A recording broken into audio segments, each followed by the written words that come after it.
looked at. But importantly, let us stop lying to ourselves. It is about numbers. Everyone will go for the person who is bringing numbers. It is as simple, and that's why the weighing issue of who is who. Numbers in terms of, there are two levels of numbers. Someone like Mother Karua can just bring a lot of numbers because of the way she is. There are many people who believe in her, but she might not necessarily even bring in two members of the National Assembly or Senate, or one.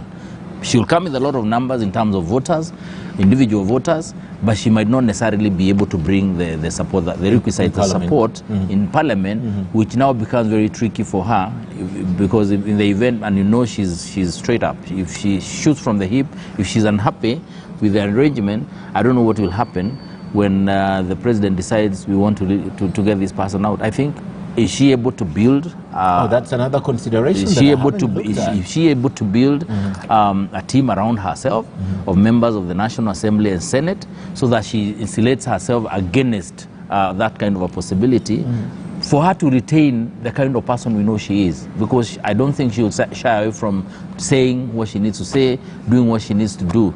And you remember now, this thing of again bringing in someone who's bringing members of Parliament, I think William Ruto, for example, the Deputy President, has shown us that should be included in the 1,000 ways to die. Not really.